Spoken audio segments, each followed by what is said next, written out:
eu gostaria de chamar a Sheila Sheila Malchuk para dar umas breves palavras sobre a Vitsu e a atividade dessa noite. Sheila, por gentileza. Boa noite a todos. É um grande prazer estar aqui com todos vocês, nesta parceria com o Instituto Cultural Judaico Marc Chagall. Eu represento a Vitsu como presidente, Vitsu Rio Grande do Sul, e quando o Rafael nos propôs fazermos essa parceria, tendo a Merri, o Zalmir e o Cláudio, né, Zalmir Schwartzman e o Cláudio como nossos convidados, né, eu imediatamente, através do nosso departamento de cultura, que a Lenisa Menda é a nossa vice-presidente, trouxe a proposta, nós imediatamente concordamos e, enfim, iniciamos esse momento tão esperado.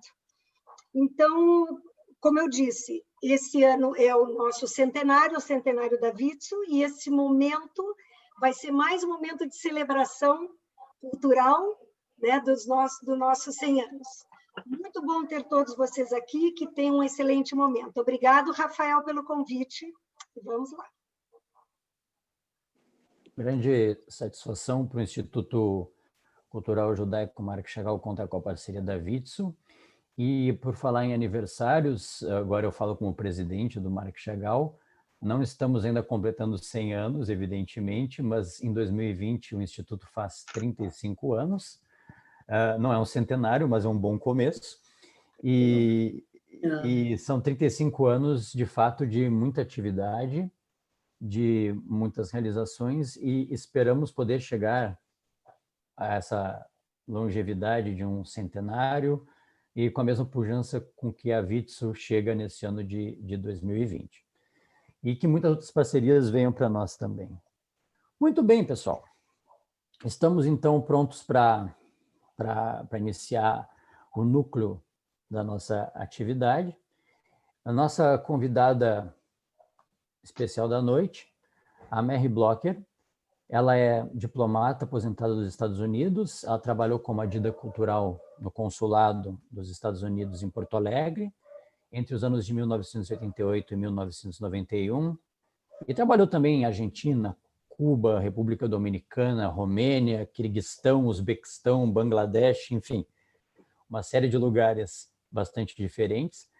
A Merri possui graduação em História, pós-graduação em Administração de Museus e se dedica à pesquisa sobre a vida dos imigrantes que o Barão Hirsch auxiliou na Argentina, no Brasil, nos Estados Unidos, no Canadá, e sobre os seus descendentes.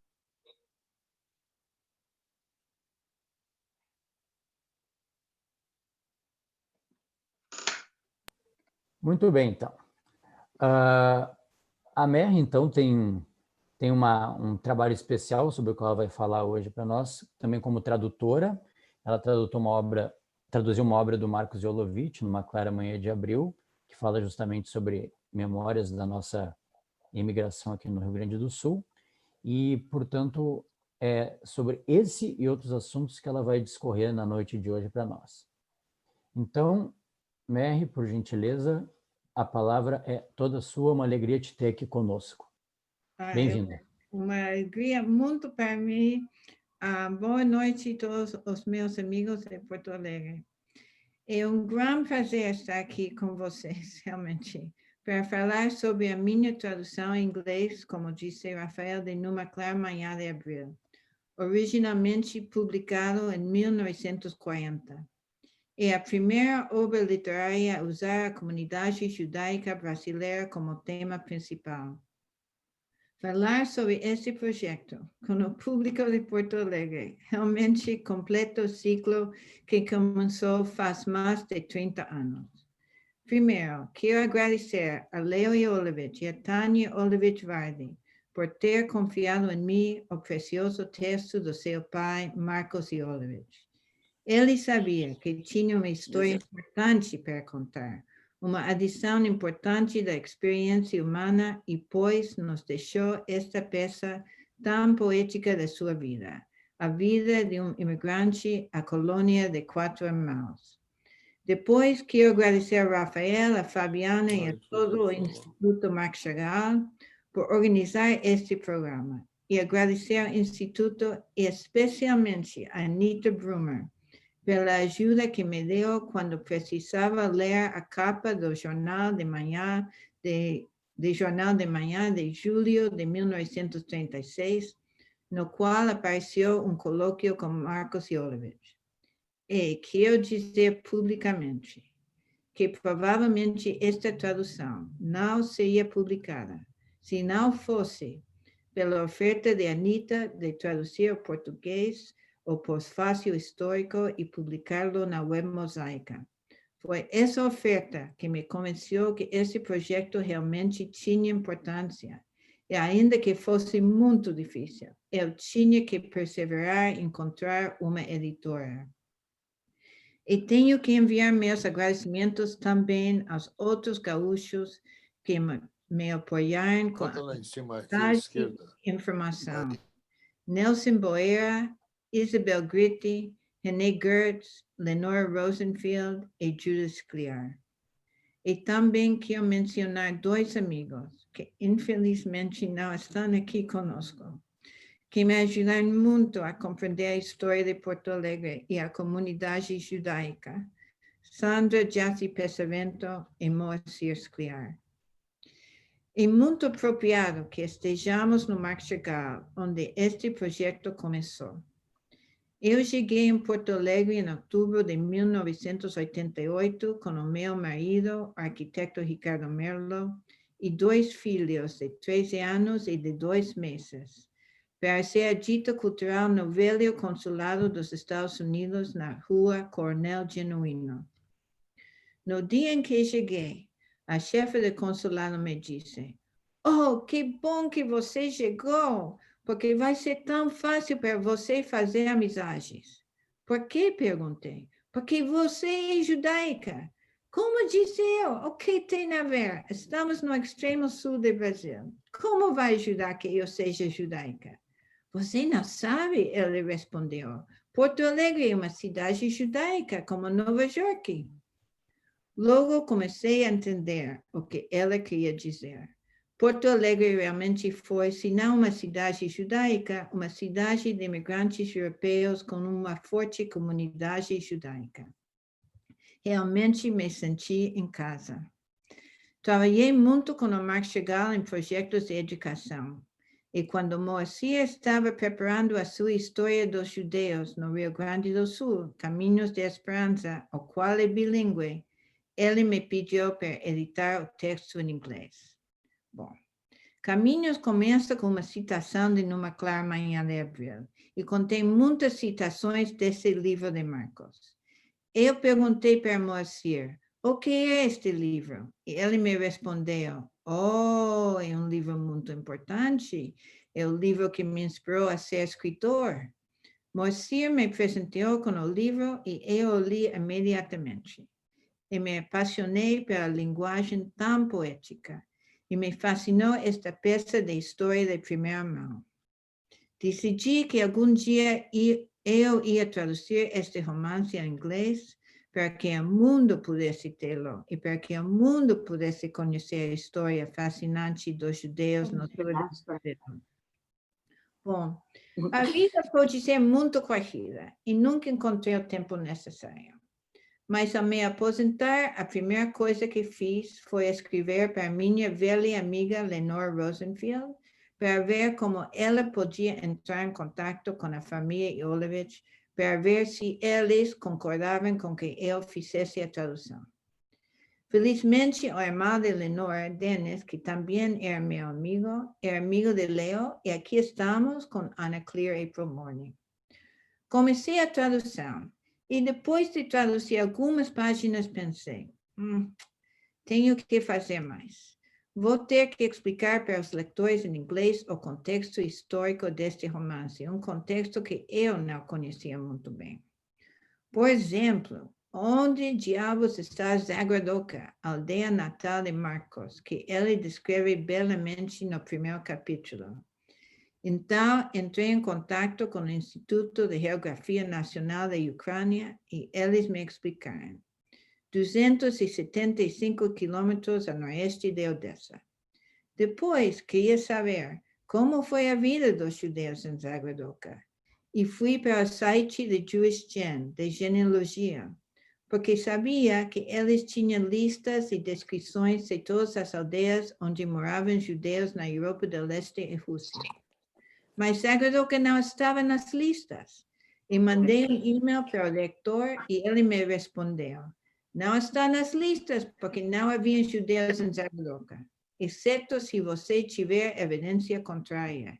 Evidência, disse eu, tenho todo um livro. Busquei informação sobre Zagoroka por muitos lados. Encontrei muita coisa, mas sempre conectado com os menonitas. Por que menonitas? Vou explicar. Na história da passagem dos menonitas pela Rússia, Zagoroka é central. Zagoroka é como a Massada em Israel para os menonitas. O grande Não são pessoas que estão assistindo, que nem a senhora. 16 colônias de menonitas cercaram Zagoroka até o dia em 1919, quando os comunistas os massacraram. Depois, muitos foram para o Canadá e para Santa Catarina. Eu tinha muito mais perguntas e tinha sorte, porque moro perto da Biblioteca de Congresso, que tem quase todos os livros do mundo, como eu vou mostrar para você. Ok.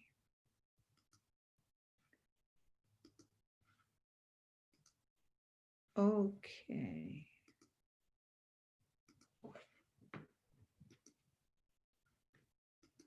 Ok. Aqui temos a Biblioteca do Congresso.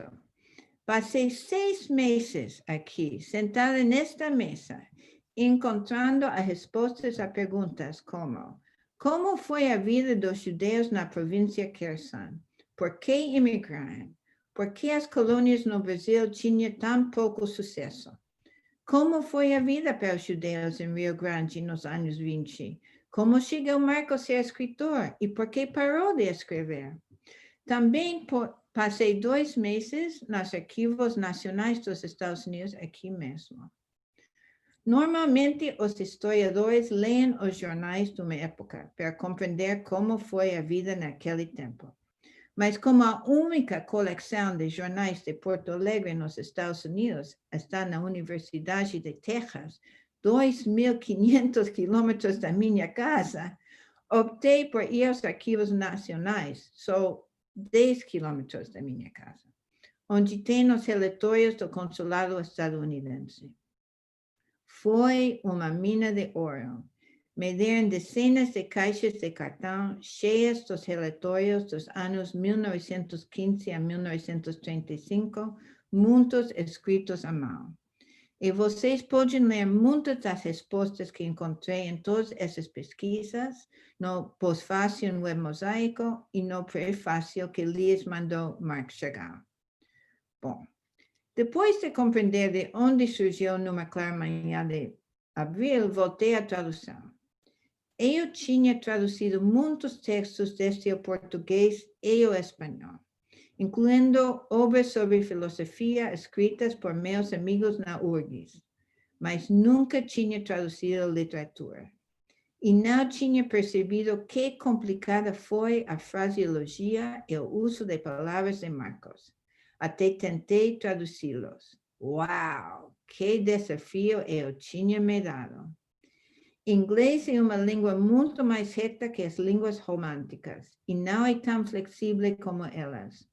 E quando se agrega a fraseologia poética de Marcos, produzir uma versão que mantém a poesia e não só artificial em inglês não é fácil. Para encontrar um bom meio termo, montei um grupo de amigos que, a propósito, não sabiam português, mas que sabiam de literatura. Se soasse poético e soasse inglês para eles, eu sabia que tinha conseguido. Por exemplo,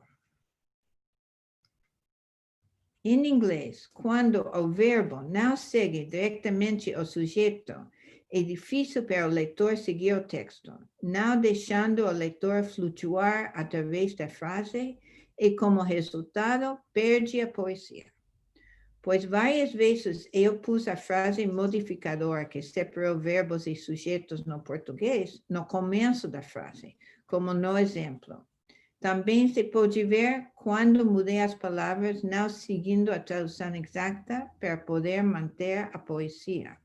Aqui vocês podem ver o original de Marcos, não? Pode ler isto. E a tradução exata é only one handkerchief, apenas um instante, like the wing of an injured bird, moves slowly in the air. Mas minha tradução é like the wing of an injured bird, a frase ao começo, a single handkerchief moves slowly in the air. Apenas soa bem em português, mas single é muito mais poético que only one. Também Marcos usava palavras de maneira poética. Não é que ele escrevia, eu sou um homem, e eu podia dizer, I am a man. Não. Por exemplo, numa cena, quando estava doente com febre num galpão com muita infiltração, comenta, no quarto, todo transpirava tédio. As coisas que me eram mais familiares, vocês podem ler isto. Então, eu me perguntei, como é que um objeto inanimado pode distinguir-se ou tornar-se inconfundíveis? Passei vários dias, na verdade semanas, porque voltei à frase muitas vezes pensando no que fazer. Uma tradição direta teria sido isto: in the room, everything sweated tediousness, my most familiar things isolated themselves, distinguished themselves, moved away, becoming unmistakable. Mas minha tradução é, in the room, everything gave off a sense of dreariness. My most familiar things withdrew em vez de isolar, stood apart, and moved away, becoming distinct entities. Eu sabia que minha tradução foi o que Marcos queria dizer, e vocês podem me perguntar como eu sabia. Bom, uma dica foi a linha que seguia. Cada coisa dava a impressão viva de um ser autônomo que tem vida própria, definida, egoísta, não? Então, eu sabia que eu tinha que dar essas características à minha tradução, não? Mas, além da dica, eu podia escutar o Marcos. É verdade. Uma quase mística relação pode formar-se entre o tradutor e o autor, como diz Edith Grossman, tradutora inglês de Garcia Marques. Ela disse, sempre senti que você entra na cabeça de um autor a traduzir seu trabalho e começar a ver o mundo através dos olhos do escritor. Tudo o que o tradutor precisa saber está na escrita. Se você lê o texto 20 vezes, você pode escutar o escritor. E muitas vezes, nas outras partes do livro, tem dicas de como tem que traduzir uma frase especial. Mas tenho que dizer que quando me ocorreu que tinha que fazer essas mudanças, temia que talvez fosse contra os princípios de uma boa tradução. Então, li ensaios escritos por tradutores como Edith Grossman sobre as suas experiências e os métodos que usaram. Vi que eles se permitiam muitas modificações. Então, decidi ler um capítulo de El amor en los tiempos de cólera, em espanhol e inglês, para ver o que a tradutora fez. Escolhi uma obra de Garcia Marques porque os tradutores dele são considerados entre os melhores do mundo. Outro wow-we. Quando vi as numerosas mudanças que eles fizeram, sabia que as minhas não apresentaram nenhum problema. Vamos ver o que passa com Edith Grossman. Imagino que vocês podem ler o espanhol, sua carreira nos negócios floresce, que sustém isto. Ok. Uma tradução exata. His business career flourishes, and although he maintains 622 small romantic relationships, his heart still belongs, todavía pertenece a Fermina. Mas a tradução de Edith Grossman. As he rises in his business career, he whiles away the years in 622 affairs, yet he reserves his heart for Fermina. Ainda que he whiles away the years, ou passa agradável e vagarosamente os anos, and he reserves his heart, não existe no original. A tradução de Grossman é muito mais linda em inglês que uma tradução direta. E Garcia Marques mesmo aprovou a tradução de Grossman. Como disse Grossman numa entrevista, o ato de traduzir é expressar uma ideia ou conceito de uma maneira completamente diferente do original, dado que cada língua é um sistema diferente. Eu acho que Grossman exagera. Nenhuma tradução pode ser completamente diferente. É as suas não são. Mas cada língua é um sistema diferente. E o tradutor tem que levar isso em consideração, pois isto é totalmente correto. Mas quando se traduz um livro escrito no passado, não só ter que traduzir de uma língua a outra, tem que manter o uso histórico da língua.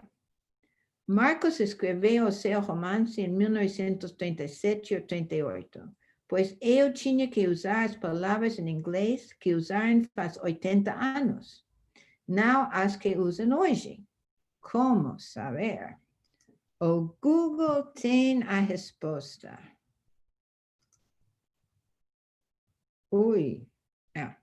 Tem um site que se chama Ngram, como podem ver aqui. Ok, então, isto são os anos, isto são os anos, e é mais ou menos a porcentagem de uso de uma frase. Vamos ver.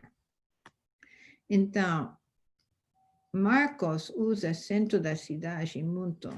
Então, hoje nós dizemos downtown, não? Ok. Mas, como podem ver, downtown, nos anos 30, não usava muito. Então, eu tentei com center of the city. Ok. E voilà! Foi a frase. Vocês podem fazer isto em muitas línguas. Não tem português, mas sim tem espanhol. Ok. Bom, uma vez que terminei a tradução, tinha que encontrar uma editora. Mandei o manuscrito a vários e não me responderam. Pois li um livro sobre como publicar o seu livro. Consegui 2 bons conselhos. Fazer um blog e assistir a conferências. Pois, criei... Desculpe. Criei o meu blog. The Baron Hirsch Jewish Farmers. Um momentinho. Jewish Farmers Community. Ok. Que tem muito post sobre o Brasil. Como, por exemplo, sobre as memórias escritas pelos colonos, não? Todos os livros que vocês conhecem, como de Martha Pangendler, Fireman, não? E vocês podem ler tudo isso em português, porque aqui...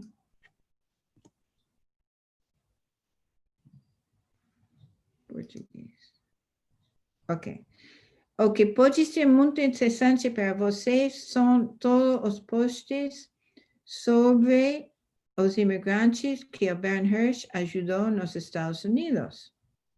Não? Sobre os cascos, as montanhas de Nova York. Esta é uma memória da escola agrícola de Baron Hirsch que ele fundou. Uma comunidade de produtores de ovos. E um favorito meu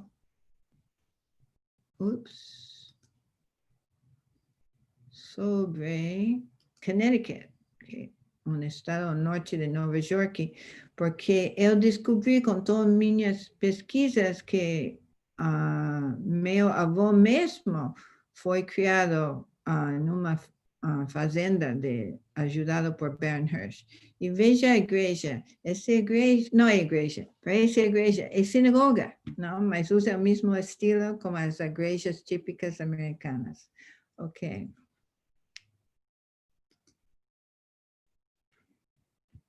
Então, além de fazer o blog, comecei a assistir às conferências dos estudos judaicos, com 1.500 ou mais participantes, e de estudos de judeus na América Latina, com centenas de participantes.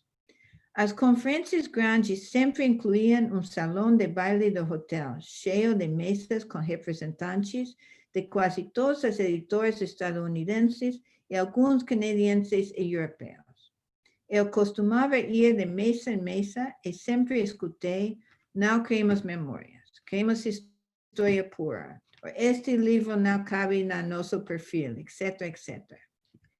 Depois de par de anos disto, a sorte começou a mudar.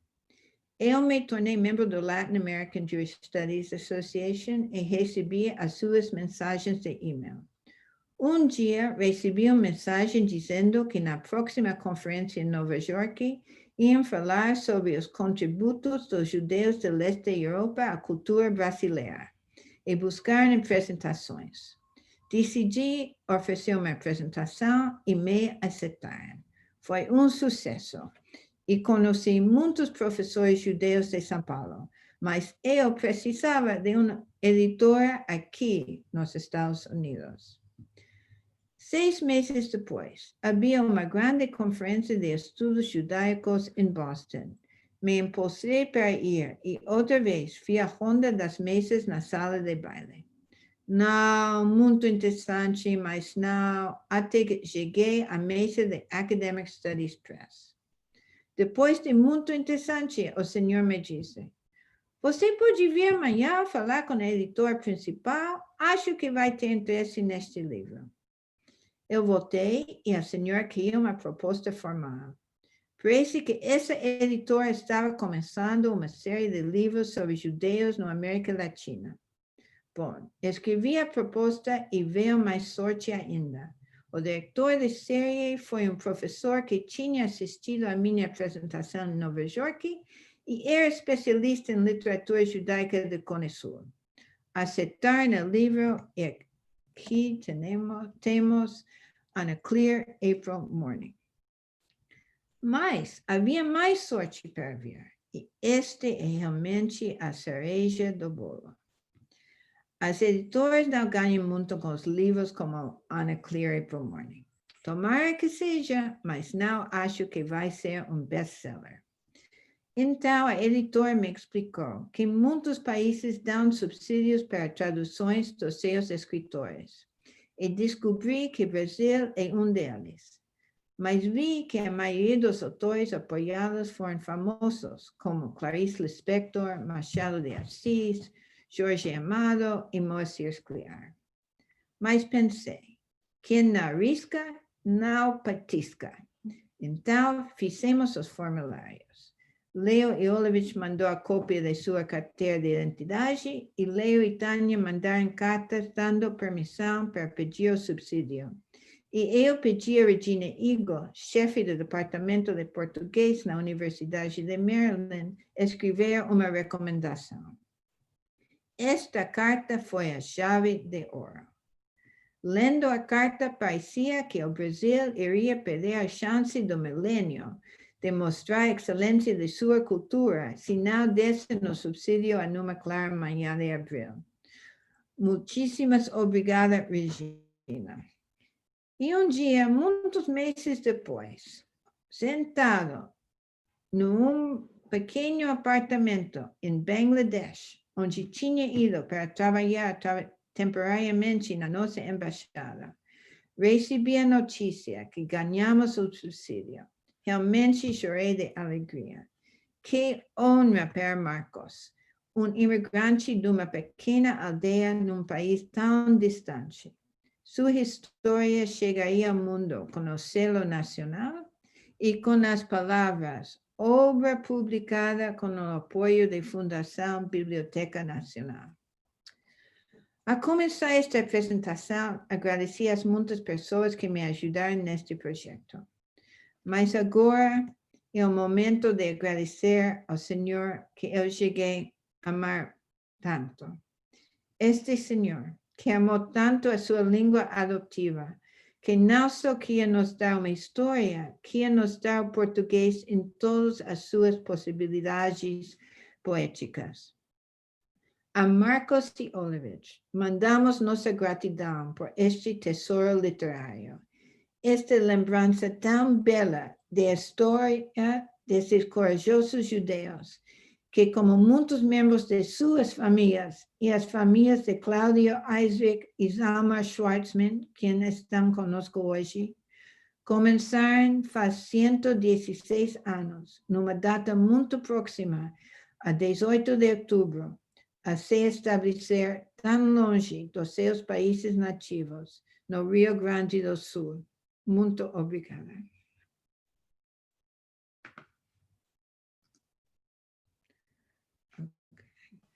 Muito obrigado, Mary, pelas palavras iniciais. Tua apresentação foi extremamente instigante. Eu lembro aos nossos participantes que podem anotar suas dúvidas aqui no chat, para que nós possamos conversar sobre elas ao final. E já, de imediato, eu vou passar a palavra para o nosso primeiro comentarista, painelista da noite, que é um convidado muito especial, muito querido, muito conhecido na comunidade judaica de Porto Alegre, que é o Dr. Cláudio Eizeric, que é filho do não menos famoso Dr. Moisés Eizeric, o Cláudio, enfim, por sua faculdade de medicina da URGS, por onde realizou também residência médica em psiquiatria, onde fez seu doutorado em medicina, foi professor da nossa universidade por 40 anos, e nela recebeu o título de professor emérito. Isso não faz tanto tempo assim, foi em 2017. Ele iniciou a formação analítica na Sociedade Psicanalítica de Porto Alegre, da qual é membro associado, e hoje, aqui, no nosso evento Memórias da Imigração Judaica, no Rio Grande do Sul, Histórias Escritas, Histórias Vividas, ele vai contar um pouco sobre as memórias do seu pai, o Dr. Moisés Eizeric, que muito visitou as colônias para escrever as suas obras, em especial imigrantes judeus e aspectos da vida judaica no Rio Grande do Sul, e trazer também algumas memórias da sua sogra, a Marta Feierman, que vivenciou muito da vida nas nossas colônias. Então, agora eu passo a palavra para o Dr. Cláudio. Seja muito bem-vindo, uma honra te ter aqui conosco. Boa noite a todos. Muito obrigado, Rafael. Muito obrigado ao convite do Instituto Marc Chagall e da Vitso. Queria cumprimentar todos os presentes. Estão me ouvindo? Perfeitamente, Cláudio. Muito obrigado. E eu também queria começar cumprimentando a Vitso pelos 100 anos e o Marc Chagall pelos 35 anos. São duas instituições muito importantes da comunidade judaica. Eu ouvi com muita atenção a apresentação da Mary Blocher e achei esse trabalho dela extraordinário, porque, exatamente como ela disse, torna conhecido do mundo amplo um trabalho notável, né, do Marcos Jolovich. E eu também queria dizer que este foi o primeiro livro que eu li na adolescência sobre a imigração judaica. Num período em que eu lia os livros do Érico Veríssimo, que me ajudaram a me tornar mais gaúcho, esse livro do Marcos Jolovic e mais uma série de outras circunstâncias familiares e educacionais me ajudaram a me tornar mais judeu. Então, achei notável esse trabalho e acho que o livro trata de uma experiência comovente e escrito, de fato, de uma maneira poética que estimula o leitor. Eu pensei, quando o Rafael me convidou, que eu não poderia participar diretamente disso, porque a minha relação com a imigração judaica, com as colônias, é indireta. Mas eu achei, depois falando com ele, que talvez eu pudesse trazer um tipo de experiência que provavelmente seja diferente do Zalmir, que tem uma relação familiar direta. Eu tenho uma relação familiar indireta. Então, eu me baseei neste livro aqui, da minha sogra, a dona Marta Feierman, A Promessa Cumprida, e nestes dois livros do meu pai, Imigrantes Judeus, e o Rafael, eu acho que mostrou, Aspectos da Vida Judaica no Rio Grande do Sul. Então, há duas maneiras de trazer uma contribuição aqui. A primeira delas não é do que eu li. Eu li isso aqui, os do meu pai eu li desde a revisão das provas, e desde a discussão e tal. Primeiro é do que eu ouvi, porque ele contava muitas histórias da sua infância, e nessas histórias, de vez em quando, havia referências à experiência da madrasta do meu pai, a tia Olga Vladimirsky, que era filha do Feldscher, que era o médico de campo, Boris Vladimirsky, que era conhecido como o doutor russo e que atendia as pessoas num tipo de medicina, não é? Como aqueles médicos chineses, digamos, de pés descalços, outros profissionais de saúde. E há uma ocasião, um dos episódios que o meu pai conta, foi numa visita, numa dessas, quando ele tinha 10 anos de idade, ele foi levado pela tia Olga numa visita a uma das fazendas, e depois de passar um dia vendo as lides do campo, de noite, pediram para ele que cantasse. Ele era do coral do Centro Israelita. Por sinal, o atual Hasn do Centro Israelita, o Marcelo Spritzer, é bisneto do Hasn que organizou o coral do Centro Israelita na época em que o meu pai era criança.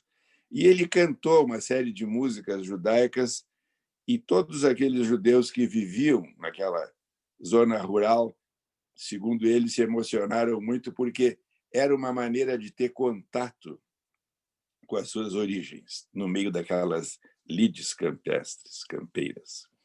Depois ele começou a fazer visitas, entrou em contato com inúmeros descendentes dos colonos e também pessoas que continuavam morando lá. E ele conta isto muito bem, né, nesses dois livros, exatamente como as coisas se desenvolveram, todos os dados estão muito bem descritos. Mas uma coisa que eu queria destacar, eu acho que a Mary, de alguma forma, falou nisso. Tudo bem? Que é a questão do Barão Hirsch. Talvez esse seja um aspecto importante que a gente deva destacar aqui nesta conversa. Porque, não sei se eu falo uma coisa certa, mas vendo e lendo isso aqui, eu acho que o Barão Hirsch é um exemplo da tzedakah, de uma atividade meritória de boa ação. E, graças a ele, muitos, talvez milhares de judeus que estavam ameaçados pelos pogroms conseguiram ser recebidos em várias partes do mundo e suas famílias se desenvolveram. Então, eu acho que nunca é demais realçar o valor deste personagem histórico. Talvez ele tivesse outros interesses econômicos, não vem ao caso. Eu acho que ele foi um benemérito e acho que ele podia ser considerado um dos justos dentro da tradição judaica.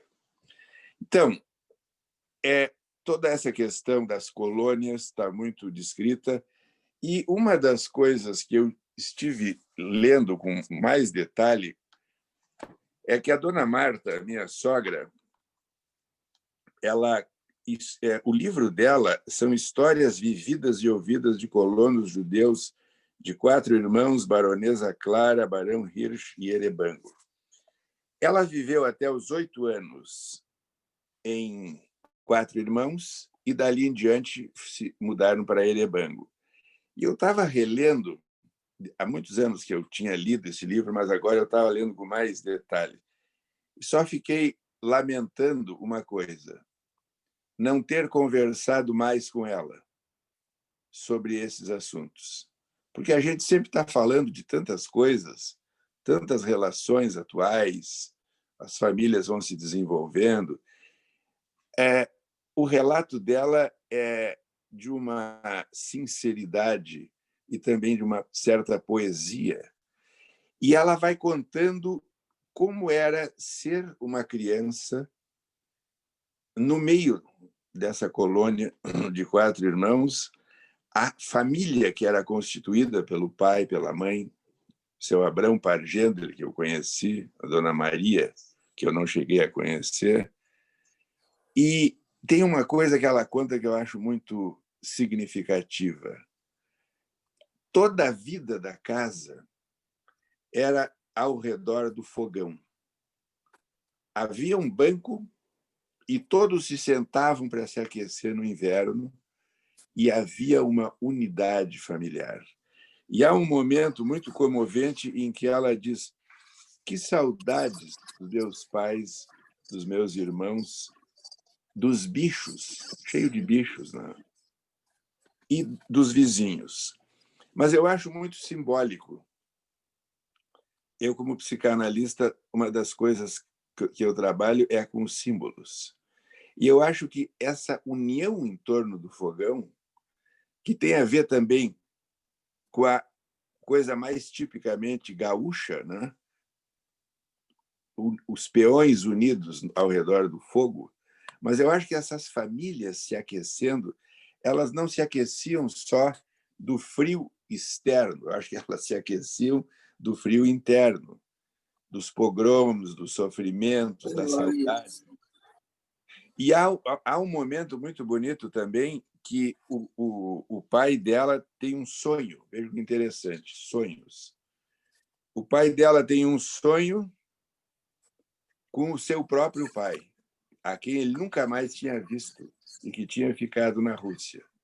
E nesse sonho o pai dizia que iria enviar-lhe um presente. Poucos dias depois veio a notícia que o avô da dona Marta tinha morrido.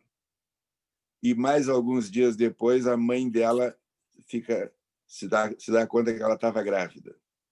Então, o sonho do avô, o Matune, como se diz em Yiddish, foi o apelido que deram para ela numa certa altura. Ela era o presente enviado pelo vovô da longínqua, no sonho, do longínquo território dos sonhos, anunciando que viria uma menina, que foi uma menina sempre muito cheia de vida. Depois que ela vai contando aqui o desenvolvimento até os 8 anos, vários episódios, as artes que eles faziam. O pai dela trabalhava com toras de árvores que ele cortava pessoalmente, colocava numa carreta de bois, a mesma carreta que levava as crianças para a escola.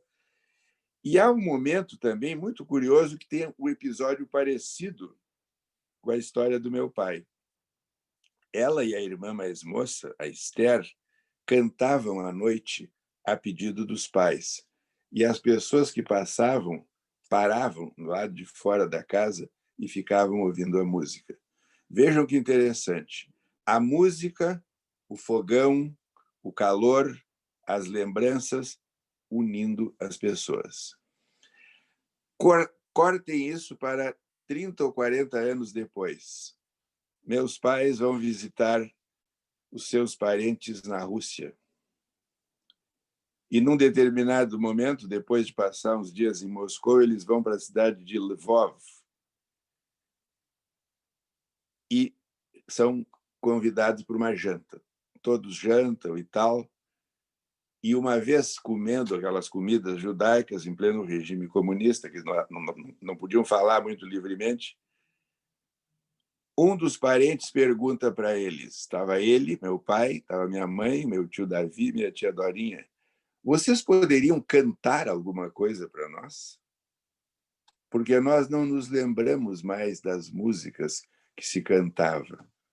E eles começam a cantar as músicas judaicas, e daqui a pouco todo mundo começa a se lembrar, e todos estavam cantando as músicas em Yiddish, e lembrando da infância, e chorando.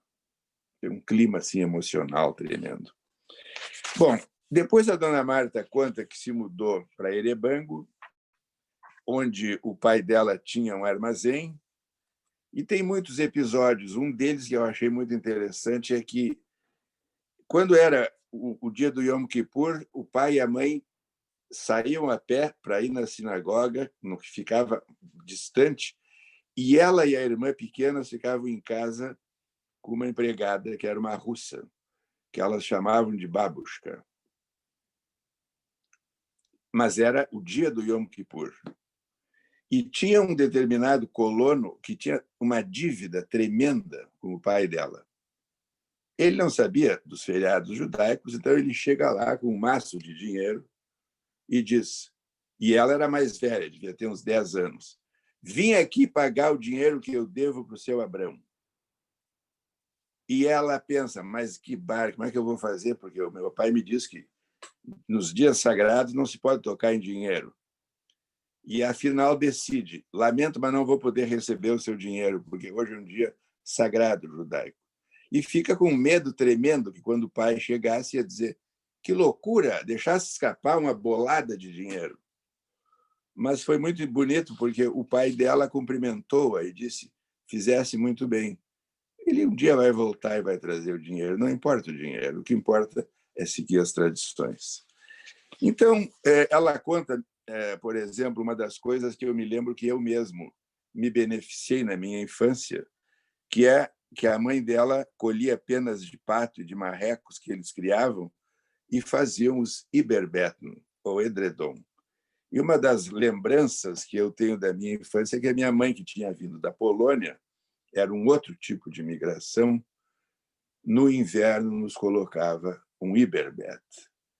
Eu não sei se o que aquecia mais era o iberbet, com as penas de gansos e marrecos, ou a forma como ela acomodava em cima de mim e de meus irmãos aquele maravilhoso cobertor, que hoje em dia também tem uns modernos que a gente usa e que aquecem com o mesmo calor, tanto quanto os lençóis térmicos, que felizmente agora tem e que na época não havia.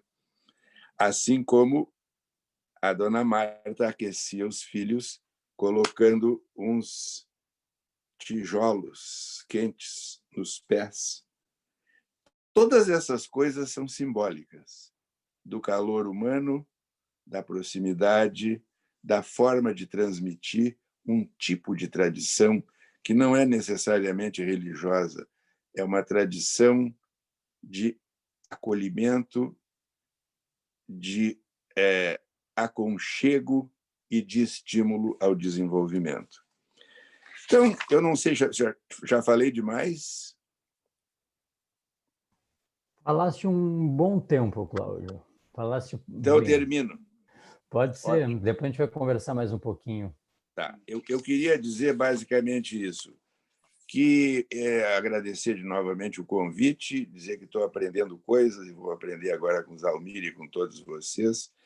E queria, finalmente, só ressaltar a força da imigração judaica, que resultou na presença judaica no Rio Grande do Sul, no Brasil e em outros lugares.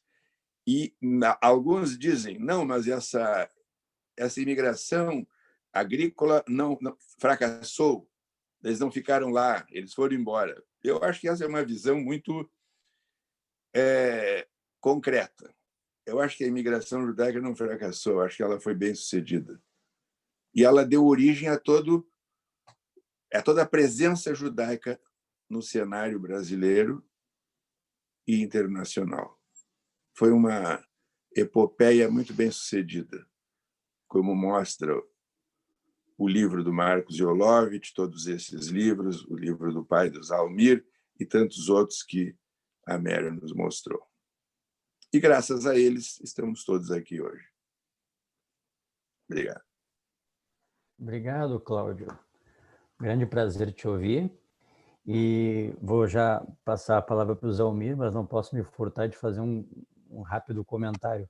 Concordo contigo, foi tão bem sucedida, mas tão bem sucedida, que a nossa modesta capital dos gaúchos chegou a ser apresentada para a Mary como uma espécie de Nova York, assim, tamanha presença judaica aqui na nossa cidade. Então, se isso é fracasso, o que é sucesso? Não sei.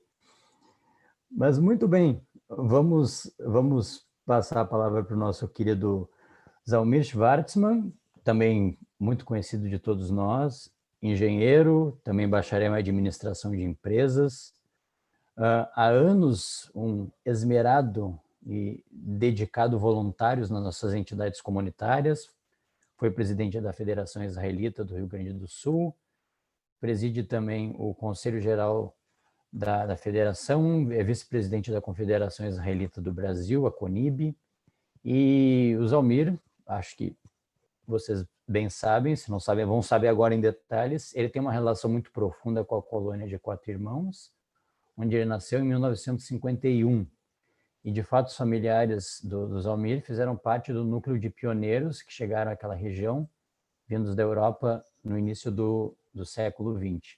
E é para contar um pouquinho mais dessa história que eu passo agora a palavra para o Dr. Zalmir Schwartzman, meu querido amigo. A palavra é toda sua. Bom, boa noite a todos. Uma alegria enorme participar desse momento super bacana aqui. Sheilinha, pela Witzel, Rafael, Marco Chagall, parabéns pelo evento, é muito bom a gente poder estar reunido dessa maneira, se é o jeito que a gente pode. A Mary e o Cláudio.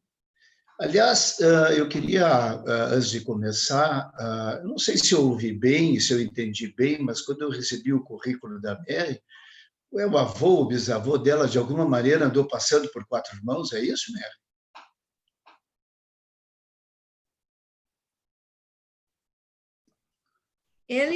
Eu sei que ele passou por uma colônia de Bernhirsch em Brasil, mas não sei qual. Bom, mas certamente isso é que te qualifica mais ainda para contar essa história, porque quem passou por Quatro Irmãos está no nível high level, não há nenhum problema. Bom, mas, de qualquer maneira, diferentemente das duas personalidades que me antecederam, né, que a Mary de longe e o Cláudio por afinidades, né, familiares, então, diferentemente deles, eu sou testemunho ocular da história, né, como bem disse o Rafael, nasci em Quatro Irmãos, a minha família toda nasceu lá. Meus bisavós e meus avós chegaram lá em 1911, qualquer coisa por aí. O meu pai foi a primeira geração nascida lá, meu pai nasceu em 1914, minha mãe em 1920, 19 ou 20, né? E a minha casa viveu muito daquilo que o Cláudio falou, e ele estava falando do fogão, e eu estava me lembrando, e eu vivi aquele negócio todo ali. E mesmo depois que os meus pais, e que a gente saiu lá de Quatro Irmãos, a gente podia falar de qualquer coisa desde que o assunto Quatro Irmãos estivesse no assunto, né? Eu também percebi aqui, e eu não queria deixar de comentar, eu vi a dona Belinha Litvin, que está aí, acho que ela também é de Quatro Irmãos, né? Eu não tenho certeza. Eu vi a Leia Kives e o Vili Dalzotti, que eles são da Grande Quatro Irmãos, eles são de Erechim, né? Da região metropolitana da Grande Quatro Irmãos, mas, de alguma maneira, eles também fazem parte um pouco dessa história. Eu não sei se tem mais alguém, eu não consegui perceber. Bom, de qualquer maneira,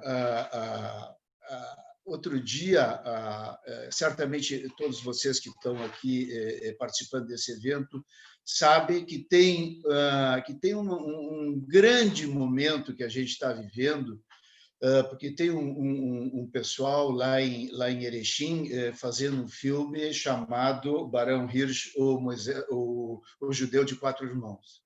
Eu tenho a impressão que o Osney deve estar assistindo aí. E outro dia eu estava conversando com ele, a gente conversa semanalmente, se não quase que diariamente, e numa das conversas eu me lembrei que no Pessach, né, quando a gente conta a história para os nossos filhos e netos, a gente sempre diz assim: se Deus não tivesse tirado nossos antepassados do Egito, certamente nós não estaríamos aqui. E eu disse para ele o seguinte, que se o Barão não tivesse tirado os nossos bisavós lá da Europa, nós também não estaríamos aqui, né? E daí a importância, o Cláudio, de alguma maneira, tangenciou isso, né? A importância que esse homem teve, né, para os judeus do mundo. Tem um livro escrito, acho que é uma escritora argentina, acho que é uma mulher, uma escritora argentina, que é o Barão Hirsch, o Moisés das Américas. Provavelmente alguns de vocês já devem ter lido a respeito desse livro. Então, tentando juntar um pouquinho aquilo que a Mary e que o Cláudio falaram, né?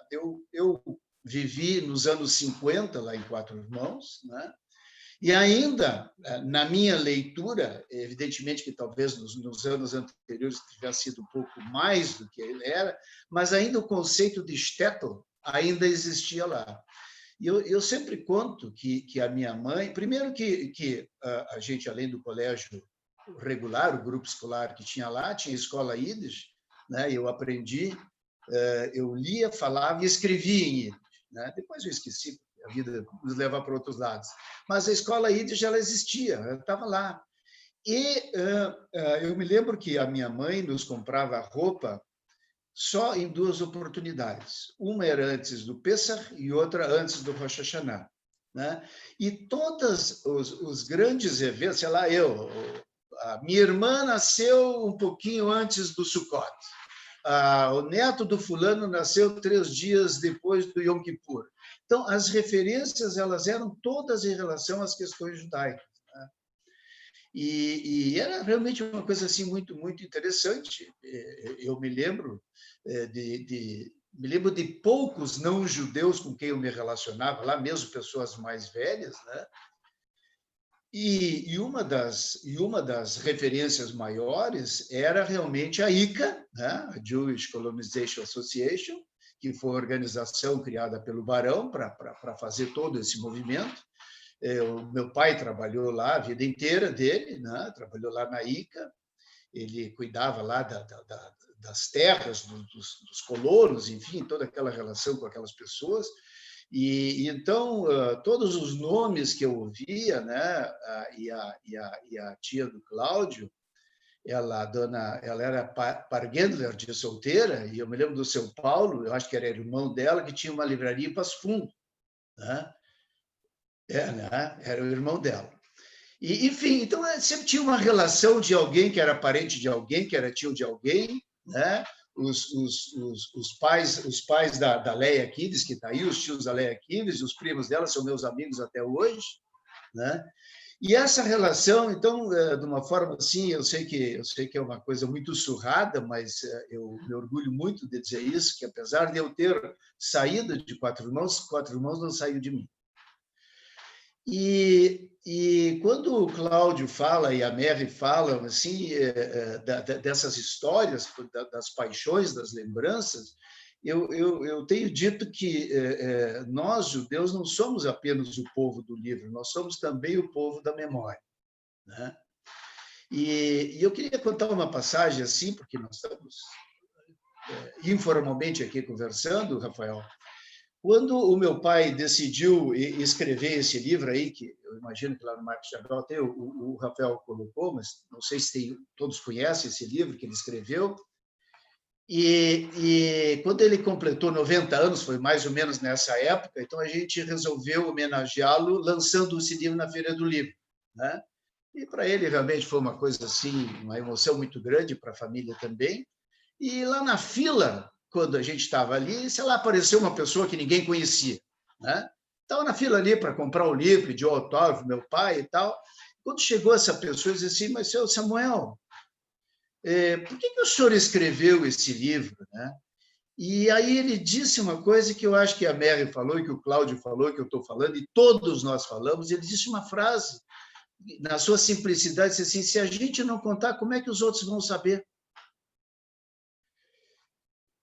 Então, eu acho que é disso que a gente está falando, né? Contar as histórias, né? E cada um do seu jeito, da sua maneira, uns de uma forma mais sofisticada, né?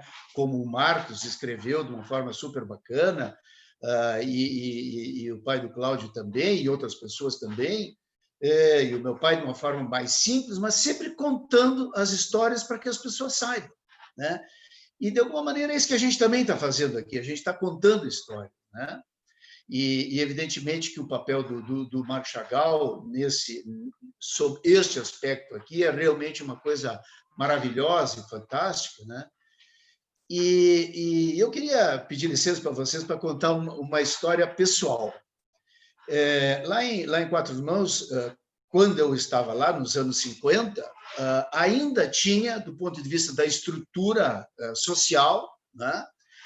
Tinha luz elétrica em toda a cidade, né? Toda a cidade devia ter umas 4 ou 5 ruas, eu não me lembro muito bem, mas todas as casas tinham luz de graça, e lá tinha a primeira usina de energia elétrica privada do Brasil, que era da cooperativa da comunidade judaica de Quatro Irmãos. Lá tinha o cinema da cooperativa, lá tinha uma rede, um ramal ferroviário que ligava Quatro Irmãos a Erebango, onde passava a rede ferroviária federal, para levar toda a produção agrícola, mas especialmente de madeira, né? Porque madeira, na época da guerra, especialmente, era exatamente o que acontece com a soja hoje na China, né? A madeira que se cortava lá era vendida a peso de ouro, e, graças a Deus, muita gente ficou muito bem de vida vendendo madeira lá. A escola, o hospital, e eu queria falar do hospital, e era um lugar super bacana lá. E em 1961, 62, quando a ICA terminou, né, e foi quando nós também saímos lá de Quatro Irmãos, mas 2 ou 3 anos antes, enfim, 1958, chegou lá em Quatro Irmãos, e eu estava lá, eu me lembro, um sujeito chamado Leonel Brizola fazendo campanha para governador. E veio lá fazer o comício, etc., não sei o quê, se reuniu com a comunidade, e ele perguntou, o que vocês querem, o que vocês precisam aqui na comunidade, se eu me eleger, se eu posso ajudar vocês. E aí eles pediram um ginásio, porque lá só tinha escola primária para as crianças, etc. E tal. E ele disse o seguinte, que eu ouvi isso dele, que em Erebango, onde ele tinha estado 2 horas antes também fazendo comício, que era um lugar rigorosamente igual a Quatro Irmãos, do ponto de vista de tamanho, etc., também tinham pedido a mesma coisa para ele, que se ele se elegesse, um desses 2 lugares teria uma escola. Bom, passou o tempo, e na metade de 59, começo de 1960, quando ele já é eleito, veio a notícia de que Erebango teria a escola ginasial e não Quatro Irmãos.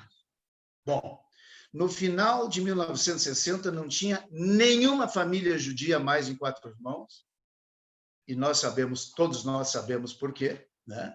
Porque se não tem educação, não tem judeu parado lá.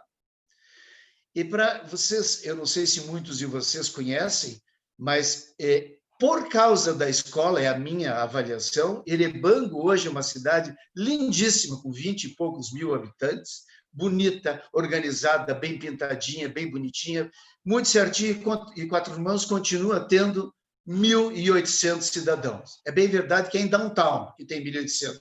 O resto a gente não conta. Tá? Mas, então, a importância, né, de uma escola e etc. Bom, volto para contar a história do hospital. Quando a ICA fechou, lá em Quatro Irmãos, também fechou o hospital. Tinha 2 médicos lá naquela época e tal. Fechou, e os anos passaram, aquilo se deteriorou e etc. e tal. Já estamos no século XXI. Jarbas Militites, que era o presidente da federação, eu estava, sei lá, qual era o meu cargo lá, provavelmente chefe dos assessores dos elevadores lá da federação. Um amigo do meu pai ligou e disse assim: Zalmir, a gente está com um problema porque o hospital, a gente chamava de hospital, está caindo e a gente precisa arrumar aquele negócio porque nós não podemos perder. Mas isso acho que aconteceu um pouquinho antes, acho que ainda na época que a Matilde era presidente, não sei se a Matilde poderia me ajudar depois, ela está aí. A gente fez um projeto de recuperação daquele hospital e hoje todos que conhecem sabem que lá tem um museu da imigração judaica, para tentar realmente não perder não só a história do prédio, mas tem lá um museu que painéis contando um pouco da história, tem um outro espaço lá que tem um cinema, né, com uma TV grandona, com vários filmes da história judaica e tal, e uma outra peça lá com uma televisão ligada com todos os museus judaicos do mundo, lá em Quatro Irmãos. Então, eu vou só para contar da importância que isso teve na minha vida e na vida de muitas pessoas, né?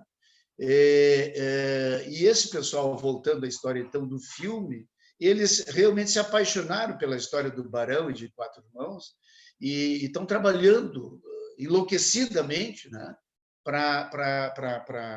enfim, para viabilizar esse projeto. Mas o mundo inteiro, o mundo judaico inteiro, e nós estamos falando do Canadá, dos Estados Unidos, de Israel, de Londres, de Paris, da Austrália, as pessoas ficam sabendo, a internet coloca todo mundo no mesmo espaço, tem falado com eles, porque sempre tem um sujeito que tem um primo, de um tio, de um avô, que imigrou para Quatro Irmãos, né?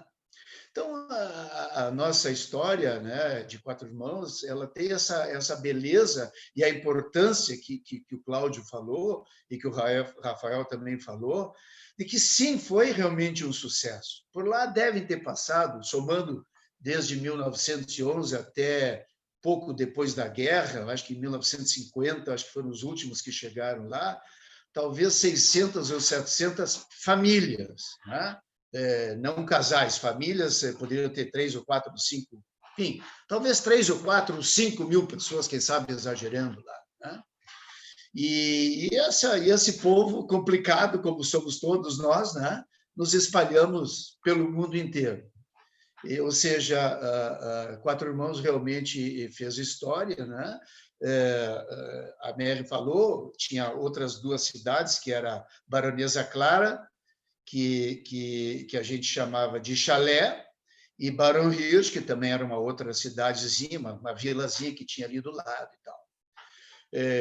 Provavelmente todo mundo sabe que ainda tem lá um cemitério perfeitamente preservado, a comunidade de Erechim que cuida daquilo, né? Mais o hospital, que hoje é um museu, são os últimos resquícios, vamos dizer assim, físicos, né? Ainda muitas famílias têm negócios com fazendas e etc. e tal, né? E eu queria, só para terminar, contar mais um episódio, na época que eu estive presidente da federação, e a gente tem, a nossa comunidade ainda está estabelecida formalmente, então, em Erechim, Passo Fundo, Pelotas e Santa Maria. E numa ida a Santa Maria, acho que foi no Pêssar, alguma coisa assim que a gente foi lá para, enfim, politicamente prestigiar a comunidade, foi um evento dentro da sinagoga. E quando eu entrei na sinagoga, eu tive uma crise emocional, se dá para dizer assim, Cláudio me ajude aí depois com uma definição melhor. Eu comecei a tremer e eu não conseguia me dar conta do que estava acontecendo comigo. E até que eu respirei fundo e eu me dei conta que a sinagoga de Santa Maria, por dentro, era uma cópia, ou a sinagoga de Quatro Irmãos, porque eu acho que a de Santa Maria veio antes, imagino, era rigorosamente igual, inclusive nas cores. Né? Por quê? Porque o modelo do Barão de Philipson, né? Que foi o primeiro cara que chegou lá em Philipson em 1904, aquela história toda, provavelmente o projeto da sinagoga de Santa Maria foi copiado lá para Quatro Irmãos. Então, foi assim um negócio assim, muito, muito, muito interessante. Então, volta e meia, como eu digo assim, Quatro Irmãos me chamam. Né? E com muito orgulho, com muita alegria. E quando eu estou aqui nessa reunião aqui, Quatro Irmãos também está me chamando.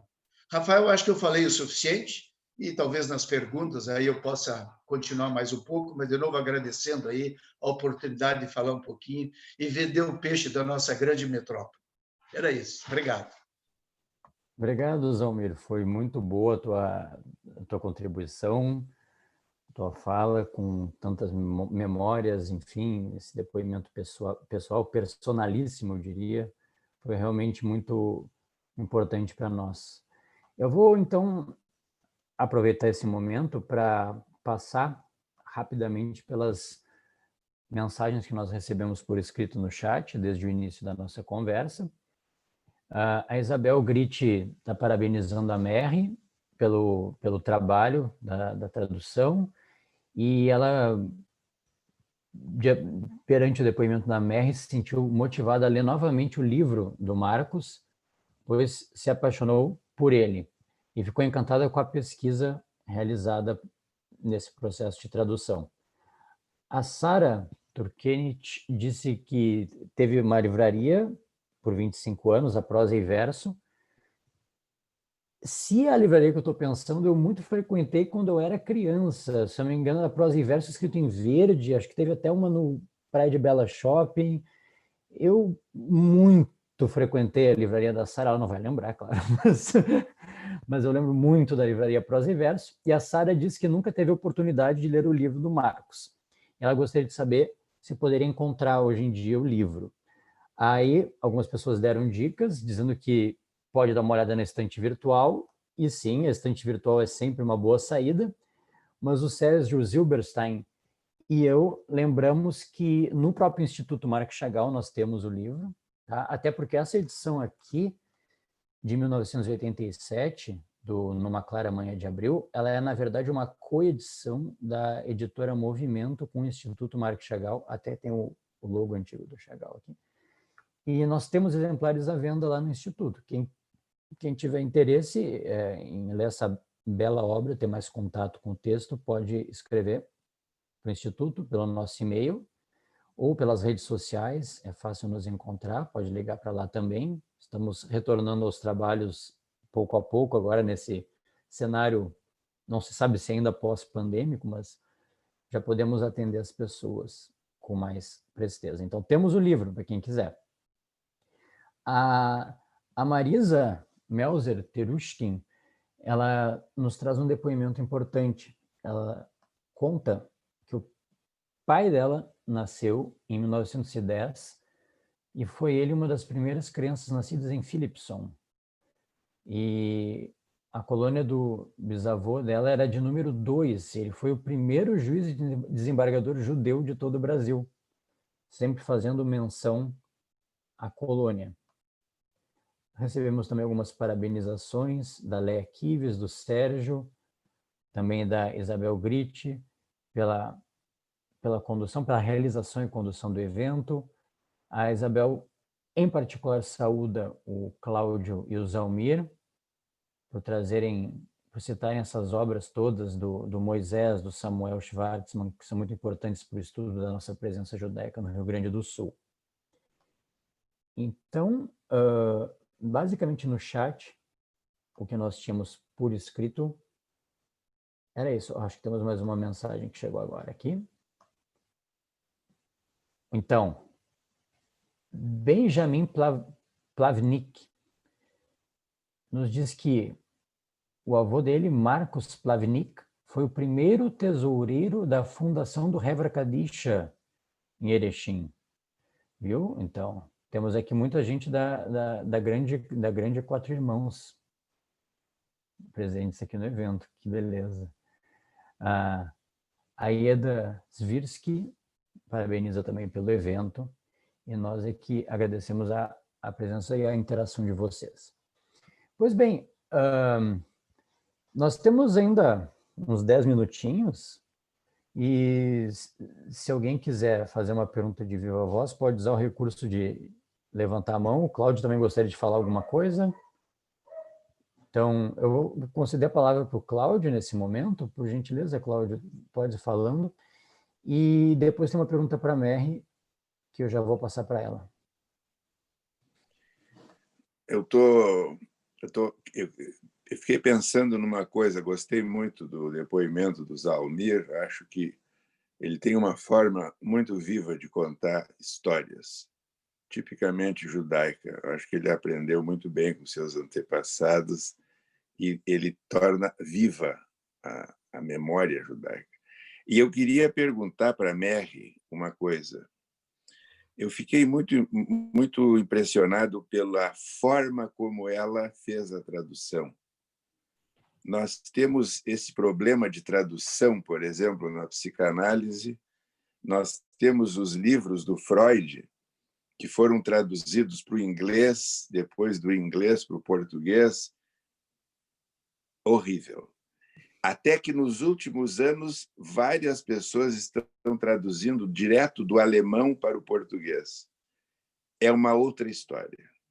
Então, quando tu dizes que cada língua é um sistema diferente e que é preciso ler 20 vezes até escutar o escritor, isso me ressoou muito. Eu queria ver se tu podia nos contar um pouco mais dessa experiência. Como é que, aos poucos, tu fosse ouvindo a voz do Marcos Jolovich? Ok. Primeiro, eu vou responder, mas eu queria dizer uma coisa. Esta noite está conosco a Isabel Gritti, que é uma historiadora, professora universitária de Santa Maria, que escreveu a Bíblia sobre a relação entre a Jewish Colonization Association e a colonização de Quatro Mãos pelos judeus. Então, se vocês não têm lido esse livro, eu recomendo, porque para mim foi fantástico. É uma fantástica pessoa que é tão generosa com sua ajuda. Se chama Imigração Judaica no Rio Grande do Sul. E recomendo, como vocês têm tanto por participar. Ok.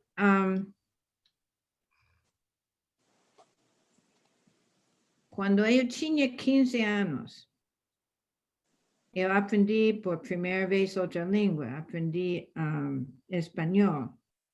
Eu era estudante de intercâmbio em Lima, não? E quando você fala outra língua, você muda de personalidade, você muda de pensamento. Os filósofos, Nelson Boyer está conosco, pode falar melhor que eu, mas os filósofos sempre falam de língua, porque dentro da língua é toda maneira de ver o mundo, não? É diferente em cada língua, por isso temos que conservar todas as línguas e não perder as línguas, porque estamos perdendo maneiras de pensar, outras maneiras de perceber o mundo. Isso de escutar ao escritor, eu não sei. Eu não sou uma pessoa muito mística, não. Eu sou mais científica, mas depois de, não sei, 2 anos de estar com Marcos tentando traduzir o livro, foi muito mais fácil, porque eu senti, sim, é isto o que ele quer dizer, não? Então, quando eu li isto, que Edith Grossman diz o mesmo, eu pensei, assim é. Mas eu quero fazer outro comentário. Você disse que lindo, Marcos, você chegou a ser mais judeu. eu não sou muito judeia, não? Eu não vou para a sinagoga e tudo isso. Eu faço Pesach, mas eu sou judeia, mas não muito. Mas quando você falou isto, eu pensei, o mesmo passou comigo. Porque me interessou mais para minha história judaica e, de fato, eu vou passar o resto da minha vida estudando os diferentes centros de imigração apoiados por Baron Hirsch, que são centos de colônias. Não? E quero publicar um livro com todas as memórias dos 4 países, não? De vocês, de Argentina, Canadá, os Estados Unidos. Não sei se vou conseguir, mas é a minha missão agora. Obrigado. Muito bem, eu vou aproveitar que a Mary está com a palavra, porque temos algumas mensagens direcionadas especialmente para ela. Antes de mais nada, temos uma pergunta da professora Isabel Gritti para a Mary, justamente indagando se ela conseguiu encontrar documentos da ICA nos Estados Unidos. E como é que foi isso? Diga outra vez, eu não compreendi. Se eu encontrei quê? A pergunta, Mary, é se tu conseguiste encontrar documentos da Jewish Colonization Association aí nos Estados Unidos. Bom. Eu sei que Isabel passou muito tempo em São Paulo com todos os documentos primários, não? Eu não fiz isto. Eu li os livros de gente como Isabel, não? Eu sei que tem, eu pus no blog uma lista, tem muitos documentos em Nova York, e onde mais? Em Cincinnati, são as grandes coleções, mas eu nunca tinha lido isto, e agora quando eu pensei, ok, eu vou para os arquivos, não? Para ler, eu não posso ir por coronavírus, mas algum dia eu vou. Então, Rafael, só para te ajudar, Rafael. Diga aí. A ICA ainda existe, tem escritório da ICA em Londres e em Israel, em Tel Aviv. Ainda existe a ICA está viva, ela não morreu. Uhum. Ela está muito viva. Perfeitamente, perfeitamente. E o nosso prezado Cássio Topolar, que é um cineasta, tem inclusive produções que tratam da vida nas colônias judaicas. O Cássio, ele assinalou uma coisa bem importante. Ele nos lembra que existem relatórios da ICA, da Jewish Colonization Association, em francês, na Biblioteca Pública de Nova York, inclusive com fotos. Pode ser, pode ser. Ele o Cássio provavelmente pesquisou esses documentos. Temos aqui mais algumas intervenções. A Matilde quer falar, já vamos passar a palavra para a Matilde. Eu só que não posso deixar de transmitir para a Mary o abraço da Lenora Rosenfield. Aqui, está mandando um abraço especial para ela. E antes de passar então a palavra para a Matilde, há algumas anotações aqui, contribuições também dos nossos participantes. A Paulette Gobert, que é bibliotecária voluntária lá no Chagall, ela lembrou que o avô dela, David Krumholz, foi para Quatro Irmãos não como coluno, mas fabricante de selas para cavalos e arreios para as carroças. Bom, importante também, né? Um trabalho extremamente necessário na época. E a Jussara Dalzot lembra que a avó dela, Ritila Zelter, nasceu e casou em Quatro Irmãos. E depois a família se espalhou para várias cidades até chegar em Santo Ângelo. E ela perguntou para o Zalmir se ele saiu de Quatro Irmãos especificamente para estudar. Foi assim, Zalmir? Sim, a gente saiu, a nossa família saiu. As minhas irmãs já estudavam em Passo Fundo, né, porque são mais velhas, mas aí a gente foi para Erechim, eu fui fazer o ginásio científico e depois vim para Porto Alegre, aí me mudei para cá para fazer a universidade. Mas foi literalmente porque não tinha colégio, que os meus pais saíram de Quatro Irmãos. Muito bem. Eu vou pedir agora a gentileza de abrir o microfone da Matilde, né, que a Matilde gostaria de fazer uma intervenção que certamente é importante para nós. Obrigada. Vocês estão me ouvindo? Sim, Matilde, perfeitamente. Bem, eu gostaria de falar que eu lamento que em toda essa conversa maravilhosa que nós ouvimos, não foi citada Philipson, que, na verdade, foi o primeiro local para onde vieram os imigrantes da Rússia, da Romênia, Bessarábia, para o Rio Grande do Sul, patrocinados pelo Barão Hirsch. Eu imagino que é fundamental relatar que agora, em 18 de outubro, se comemora a data em que eles chegaram a Philipson, 37 famílias, e das quais se originaram uma geração e gerações, até vou dizer, de gente que se espalhou também pelo Brasil e pelo mundo. Gostaria, tu sabes, Rafael, tu sabes alguns detalhes que tu pudesse relatar sobre Philipson também? Agradeço a intervenção, a permissão para a intervenção. Obrigado, Matilde.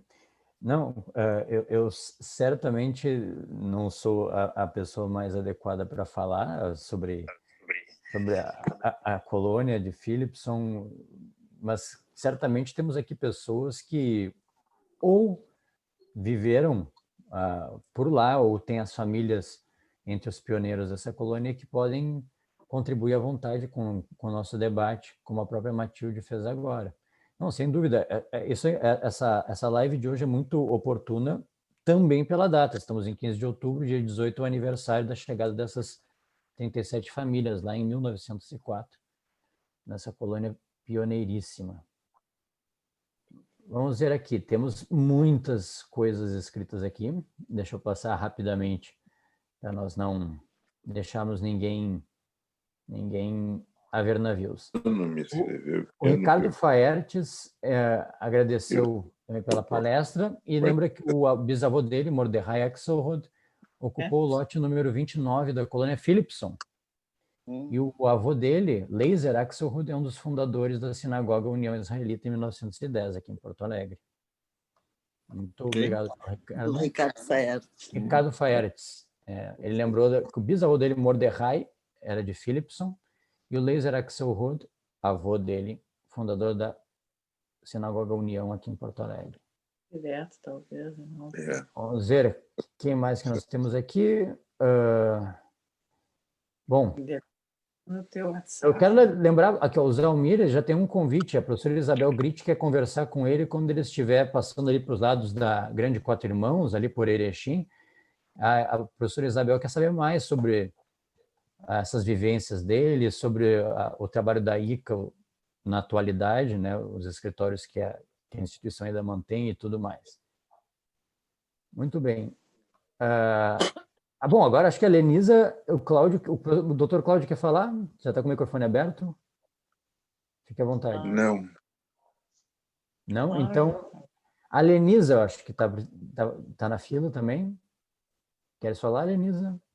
Bem rapidinho, eu queria parabenizar os palestrantes e a Mary pela persistência, não é? Além de inteligente, é uma pessoa extremamente persistente no trabalho que ela teve da pesquisa, da tradução e no esforço de encontrar uma editora, né? E quanto ao Almir e ao Cláudio, eu queria dizer que essas memórias que vocês falaram são muito importantes. Não é à toa que a gente se reúne em Pêssar para ler a Haggadah, para transmitir para nossos filhos, netos, toda a tradição do povo, né? Isso garante a continuidade, que é um dos pilares da nossa Vitsu e do judaísmo, enfim. E que são memórias muito afetivas, que apesar das dificuldades que tinham os colonos, da vida dura, difícil, eram muito unidos, pelo que nós vimos, que vocês contaram, né? As memórias em torno da cozinha, da comida, da música, e a própria Golda Meir conta na biografia dela que ela reunia o pessoal na cozinha, sempre que ela recebia um visitante, um membro da família, estavam reunidos na cozinha, lugar de calor, de comida, enfim. Estava muito bom. Obrigado, Lenisa. Obrigada. A Matilde nos instigou, nos provocou a falar mais sobre Philipson. E, Claro. de fato, estão aparecendo aqui alguns depoimentos importantes. A Noêmia Ettinger nos assiste de São Paulo e conta que a avó dela, Firmina Gitz, nasceu em Philipson, justamente, e até por conta disso ela é paulista, mas de coração gaúcho. Muito bem-vinda para a Noêmia. Ela visitou recentemente o Museu Judaico de São Paulo, o Arquivo Histórico, e encontrou inúmeros mapas de Philipson lá. O museu está muito bonito, o Museu Judaico de São Paulo. Vale a pena conhecer quem ainda não teve oportunidade. Vamos ver se temos aqui mais alguma intervenção. Bom, no chat, nesse momento, não temos nenhuma mensagem para correr. Aparecemos mais uma aqui, ó. A Isabel, a professora Isabel, nos lembrou que no Museu Judaico de São Paulo tem documentos não só sobre Philipson, mas também sobre Quatro Irmãos, sobre as colônias da ICA aqui no Brasil em geral. Então, Rafael, diga, Almir, fala aí. Eu só para, vamos dizer assim, somando aquilo que a Matilde falou, e com muita razão, e nós, na época, na federação, e a Matilde foi uma das mudanças de patamar das relações com a comunidade judaica, se começou o trabalho e se recuperou, a federação teve um papel importante na recuperação do cemitério de Philipson, que em Philipson, a última coisa que sobrou é o cemitério, né, que hoje é o município de Itaara, super preservado, inclusive o Instituto Patrimônio Histórico trabalhou junto, e a história está lá, está bem contada e está muito bonitinha lá. A federação teve um trabalho super importante ajudando e contribuindo no sentido de fazer com que a preservação daquela história se mantivesse. É verdade. Tem mais uma dica de local a visitar para quem não conhece. O cemitério lá é uma, enfim, uma fonte de história e memória importantíssima. Temos agora uma mensagem da Tânia Jolovich Vardi, que nos assiste de Roma. Aí sim, hein? Estamos absolutamente internacionais e eu diria mais transatlânticos, inclusive. Muito obrigado pela presença da Tânia nessa noite. Bom, eu não vejo nenhuma mãozinha levantada entre os participantes, né? Então, acho que não temos mãozinhas levantadas. Estou vendo que o nosso chat, pelo menos por enquanto, parou de rolar. Então, eu vou... Como já estamos avançando... Desculpe, Rafael. A Tânia mandou mais uma mensagem no chat. A Tânia? Uhum. Ah, sim. A família da mãe da Tânia também era de Philipson. Veja que maravilha. Eu falei que tinha muita gente de Philipson aqui. Eu gostaria de recomendar o Brilman. Não é?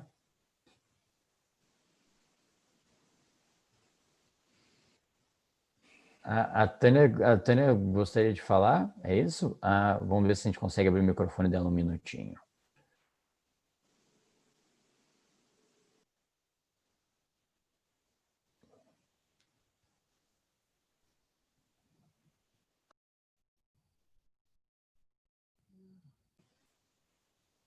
Tânia, eu já pedi para tu liberar a liberação do teu microfone. Aguarda, vou solicitar novamente. Aguarda a mensagem e aí tu te libera.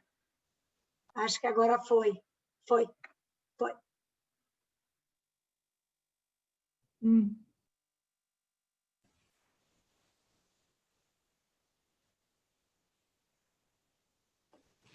O microfone da Tânia já está aberto, porém o som não vem por algum motivo.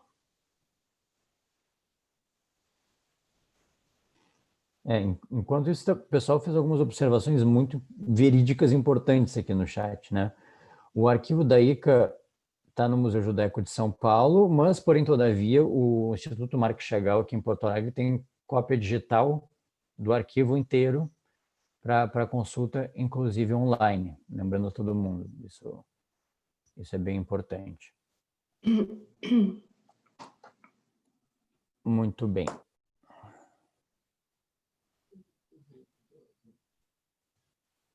o que mais que nós temos? Sim, nós estamos, na verdade, assim, nos aproximando do nosso limite de horário, mas ficaram algumas provocações aqui que eu já vou aproveitar para conduzir para as considerações finais, tá? Eu vou pedir, então, para Merri concluir falando um pouquinho mais, conforme solicitaram no chat, sobre o trabalho dela, destacando mais algum ponto que ela ache relevante, para deixar para nós, ouvintes dela, nessa noite. E depois, na mesma ordem que nós seguimos antes, o Cláudio e o Zalmir também se despedem com suas considerações finais. E ficamos bem assim. Então, Merri, por gentileza, mais alguma coisa para destacar sobre o teu trabalho? Ok, bom, que estamos falando de Philipson. Vocês sabem que Frida Alexander, cuja neta é a diretora do Museu Judaico de São Paulo, escreveu memórias também. Foi a primeira mulher de escrever e publicar memórias das colônias, em 1967. E o livro se chama Philipson, não?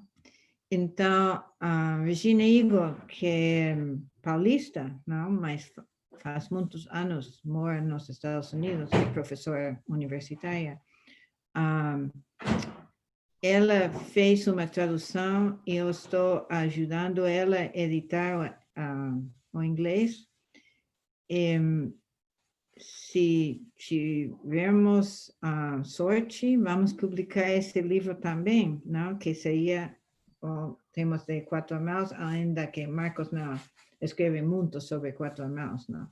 Mas de Frida Alexander de Philipson.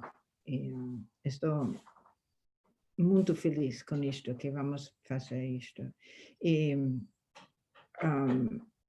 como disse, eu quero colecionar mais memórias de Brasil para ver como podemos publicá-los. Primeiro, talvez, no blog e depois num livro, não? Então, para concluir, eu quero dizer que foi uma experiência um pouco emocional para mim, para estar outra vez em Porto Alegre, ainda que não fisicamente, estar com todos vocês. Sempre tinha tanto carinho pelos gaúchos e os gaúchos judaicos. Mando muitos abraços e muito carinho. Muito obrigada. Obrigado, Merri. Então, considerações finais do nosso prezado Dr. Cláudio Eizeric. Bom, eu queria agradecer mais uma vez o convite, dizer que está sendo uma experiência realmente muito agradável e também emocionante poder repassar esses aspectos da nossa história comum. Então, eu queria agradecer a Merri, ao Zalmir, ao Rafael, a Sheila, a Lenisa e a todos que estão aqui e falaram. E fiquei pensando numa questão interessante, que é a questão da língua. Porque nós formalmente temos várias línguas, né? Mas nós também temos várias outras línguas. Por exemplo, a língua do consciente e a língua do inconsciente. A língua do presente e a língua do passado. A língua da memória e a língua da tradição.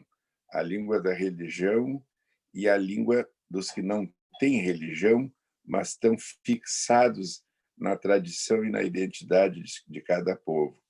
E eu acho que é muito importante a preservação dessa memória judaica por tudo que ela significa em termos do que aconteceu e do que continua acontecendo.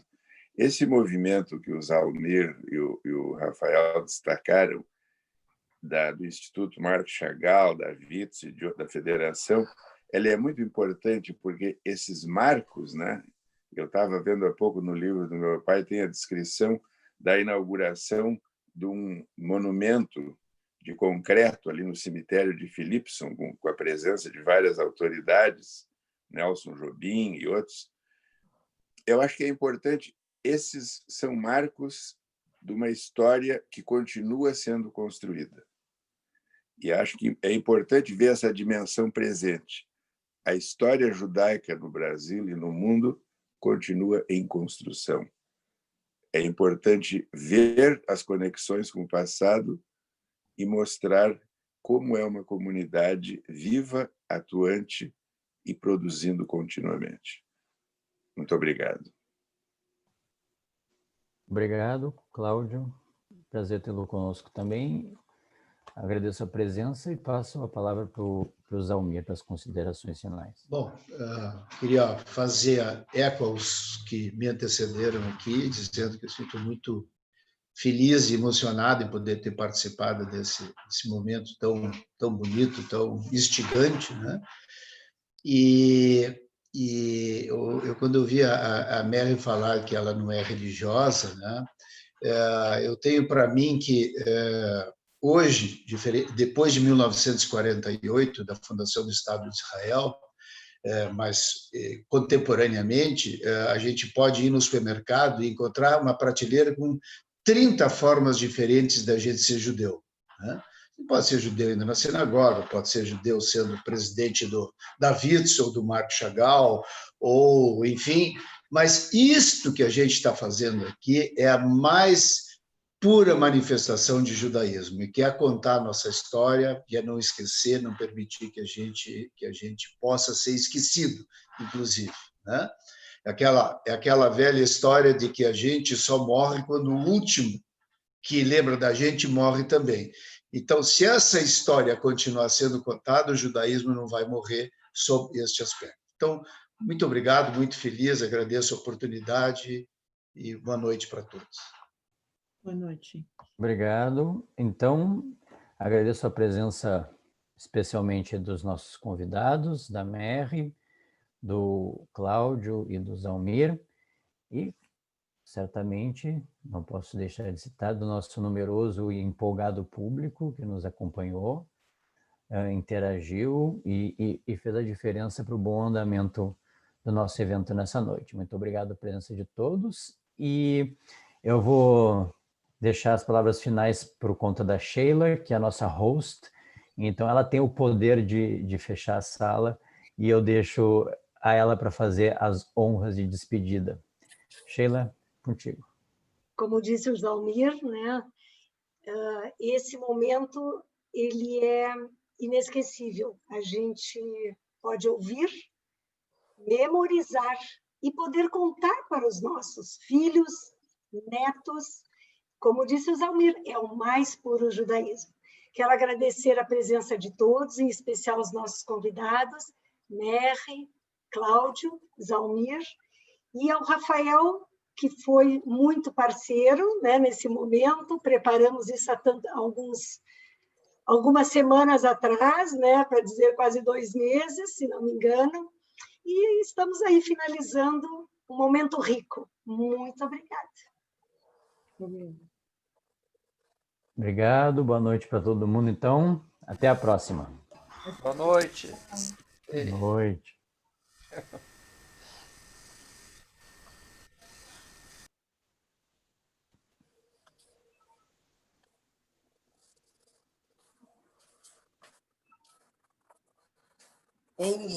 Quero dizer uma coisa maravilhosa.